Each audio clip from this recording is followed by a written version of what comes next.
વિદ્યાર્થી મિત્રો, સૌને જય શ્રી કૃષ્ણ. હું Naranlala institute of teacher education Navsari BEd કોલેજમાં અભ્યાસ કરું છું. આજે આપણે ધોરણ 7 ગણિત વિષયમાં અપૂર્ણાંક વડે અપૂર્ણાંકોનો ગુણાકાર વિશે અભ્યાસ કરીશું. સૌપ્રથમ આપણે અપૂર્ણાંક વડે અપૂર્ણાંકના ગુણાકાર કરવા માટે તેમનું સૂત્ર જોઈએ.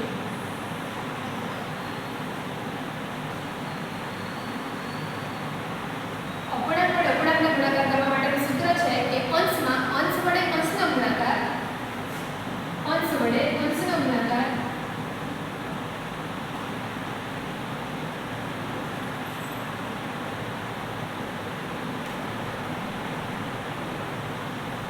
અને છેદમાં છેદ વડે છેદનો ગુણાકાર.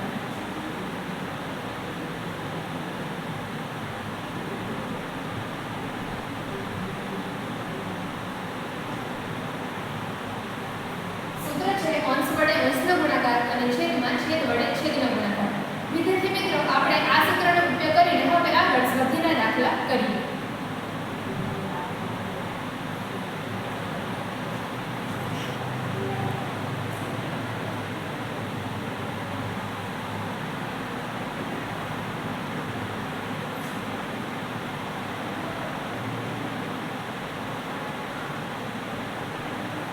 આપણા સ્વાધ્યાય 2.2 માં પ્રશ્ન 1 ની સૂચના છે કે 1/4 વડે જે રકમ આપી છે તેમાં આપણે 1/4 વડે ગુણાકાર કરવાનો છે. એટલે આપણે જે રકમ આપી છે ને તેને 1/4 વડે આપણે ગુણાકાર કરીશું. પહેલા દાખલાની રકમ છે 3/5. તો આપણે 3/5 ગુણ્યા 1/4 કરીશું.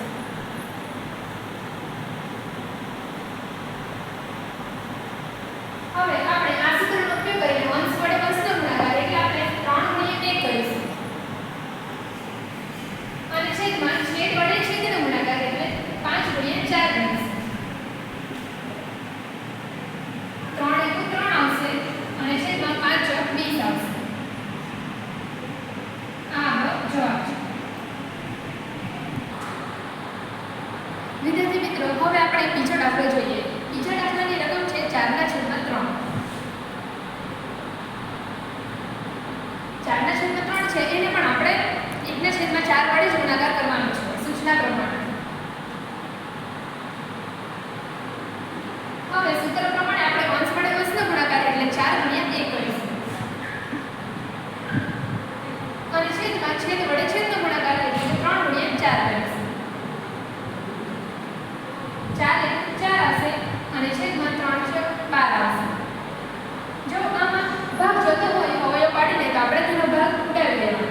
ઉપર 4 રહેશે અને છેદમાં 4 × 12 થશે એટલે 4 અને 4 ઉડી જશે એટલે આપણો જવાબ આવશે 1/3. આ આપણો જવાબ છે. વિદ્યાર્થી મિત્રો, હવે આપણે પ્રશ્નને જોઈશું. પ્રશ્ન 2 ની સૂચના છે 1/7 વડે ગુણાકાર. એટલે કે જે રકમ આપવામાં આવી છે તેનો આપણે 1/7 વડે ગુણાકાર કરવાનો છે. પહેલી રકમ છે 2/9. 2/9 નો આપણે 1/7 વડે જ ગુણાકાર કરવાનો છે. 2/9 ગુણ્યા 1/7. હવે આપણે સૂત્ર પ્રમાણે 2 અંશનો અંશ વડે ગુણાકાર એટલે કે 2 ગુણ્યા 1 કરીશું. અને છેદમાં છેદ વડે છેદનો ગુણાકાર એટલે કે 9 ગુણ્યા 7 કરીશું. ઉપર 2 આવશે અને નીચે 9 × 7 = 63 આવશે. આ આપણો જવાબ છે. હવે આપણે આ જ પ્રશ્નમાં બીજો દાખલો કરીએ. બીજા દાખલાની રકમ છે 6/5. એનો પણ આપણે 1/7 વડે જ ગુણાકાર કરવાનો છે. તો 6/5 ગુણ્યા 1/7. સૂત્ર પ્રમાણે આપણે અંશ વડે અંશનો ગુણાકાર કરીશું એટલે 6 ગુણ્યા 1 થશે. અને છેદમાં છેદ વડે છેદનો ગુણાકાર એટલે કે 5 ગુણ્યા 7 થશે. તો ઉપર 6 આવશે અને નીચે 5 × 7 = 35. આ આપણો જવાબ છે. વિદ્યાર્થી મિત્રો, હવે આપણે પ્રશ્ન 2 જોઈશું. પ્રશ્ન 2 ની સૂચના છે ગુણાકાર કરો અને અતિ સંક્ષિપ્ત સ્વરૂપમાં દર્શાવો. અતિ સંક્ષિપ્ત સ્વરૂપ એટલે કે આપણને જે જોવા મળે છે તેમાં આપણે અવયવ પડતા હોય તો અવયવ પાડીને આપણે ઉડાવી દેવાનું અને છેલ્લે જે જોવા મળે તે લખવાનું અથવા તો તેને આપણે મિશ્ર અપૂર્ણાંક ફેરવીને લખશું. પ્રશ્ન 2 પહેલા દાખલાની રકમ છે 2/3 ગુણ્યા 2/2/3 રકમમાં આપણને આ જે સંખ્યા આપી છે તે મિશ્ર અપૂર્ણાંક છે તેને આપણે સૌથી પહેલા સાદા અપૂર્ણાંકમાં ફેરવીશું. આ 2/3 છે તે એમ જ રહેશે અને આપણે આને સાદા અપૂર્ણાંકમાં ફેરવીશું એટલે છેદ છે તે છેદ 3 એમ જ રહેશે. છેદના 3 એમ જ અને આને ફેરવવા માટે આપણે સૌથી પહેલા બેનો ગુણાકાર કરીશું. 3 અને 2 નો ગુણાકાર કરીશું. જે જવાબ મળશે તેમાં આપણે 2 ને ઉમેરીશું. એટલે 3 દુ 6 અને 2 એટલે 8. એટલે આપણને સાદા અપૂર્ણાંકમાં મિશ્ર અપૂર્ણાંકનું જ આપણને સાદું રૂપ મળશે 8/3. હવે આપણે આગળ જે રીતે ગણ્યું તે જ રીતે આ દાખલાને પણ ગણીશું. સૂત્ર પ્રમાણે અંશનો અંશ વડે ગુણાકાર એટલે કે 2 ગુણ્યા આપણે 8 કરીશું. 2 ગુણ્યા 8 અને છેદનો છેદ વડે ગુણાકાર એટલે કે 3 ગુણ્યા 3 કરીશું. 8 દુ 16 અને છેદમાં 3 * 9. હવે આપણે આને અતિ સંક્ષિપ્ત રૂપમાં દર્શાવવા માટે આ જવાબ પણ આપણો સાચો જ છે પણ એને આપણે અતિ સંક્ષિપ્ત સ્વરૂપે દર્શાવવાનું છે એટલા માટે આપણે એને મિશ્ર અપૂર્ણાંકમાં ફેરવીશું. તો છેદમાં 9 એમ જ રહેશે અને 9 એકુ 9. હવે આપણે કેટલા ઉમેરીશું તો 16 મળશે. તો આપણે 7 ઉમેરીશું 9 માં ત્યારે આપણને 16 મળશે. એટલે કે 9 એકુ 9 + 7 એટલે કે 16. એટલે મિશ્ર અપૂર્ણાંક આ દાખલામાં આપણને મિશ્ર અપૂર્ણાંક જોવા મળે છે 1/7/9. વિદ્યાર્થી મિત્રો હવે આપણે પ્રશ્ન 2 માં આગળ દાખલો જોઈશું. આગળના દાખલાની રકમ છે 2/7 ગુણ્યા 7/9.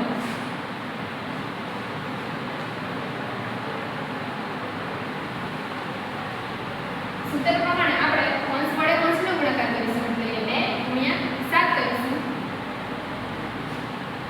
અને છેદ વડે છેદનો ગુણાકાર એટલે કે 7 ગુણ્યા 9 કરીશું. 7 ગુણ્યા 2 એટલે આપણને સાદું 24 મળશે અને છેદમાં 7 ગુણ્યા 9 એટલે 7 * 9 = 63 મળશે. આ જવાબ પણ આપણો સાચો જ છે પરંતુ આપણે એને એકદમ નાના સ્વરૂપમાં ફેરવવાનું છે એટલે જેટલા પણ અવયવ બધા હોય તે આપણે તેને ઉડાવી દઈશું.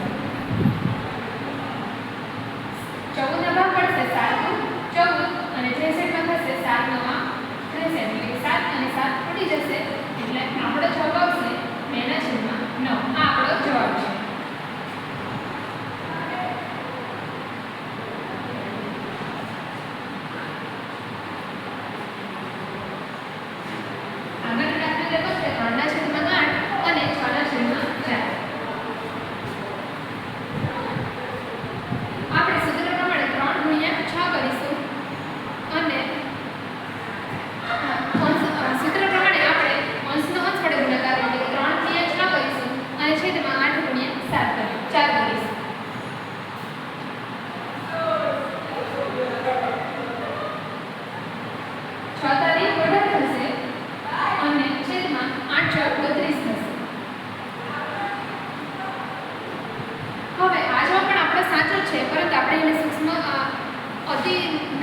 જેટલા પણ અવયવ ઉડતા હોય એટલે આપણે એને ઉડાવીને પછી જવાબ લાવીશું. તો 18 છે તો આપણે 9 દુ 18 કરીશું અને છે 32 છે તો આપણે 16 દુ 32 કરીશું. 2 અને 2 ઉડી જશે એટલે આપણને જવાબ મળશે 9/16. એટલે આ દાખલાનો જવાબ છે આપણો 9/16. વિદ્યાર્થી મિત્રો હવે આપણે આગળ સ્વાધ્યાયમાં વ્યવહારુ કોયડાનો ઉપયોગ મેળવીશું. વ્યવહારુ કોયડાની રકમ છે એક કાર 1 લિટર પેટ્રોલનો ઉપયોગ કરીને 16 કિલોમીટર અંતર કાપે છે. તો તે કારે 2.3/4 લિટર પેટ્રોલનો ઉપયોગ કરીને કેટલું અંતર કાપ્યું હશે એટલે આપણે અંતર શોધવાનું છે. તો સૌથી પહેલા આપણે જોઈએ કે 1 લિટર પેટ્રોલનો ઉપયોગ કરીને કાર 16 કિલોમીટર જેટલું અંતર કાપે છે અને આપણે શીખવાનું છે કે 2.3/4 લિટર પેટ્રોલનો ઉપયોગ કરીને એ કાર કેટલું અંતર કાપશે. તો સૌથી પહેલા આપણે અહીં પદ મૂકીએ કે કાર 1 લિટર પેટ્રોલનો ઉપયોગ કરીને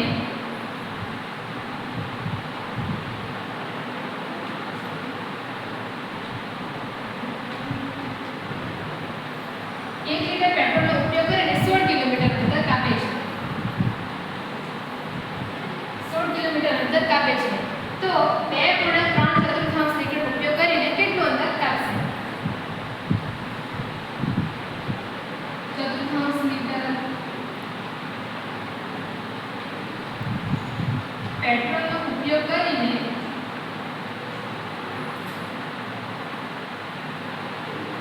કેટલું અંતર લાગશે આ આપણે શોધવાનું છે.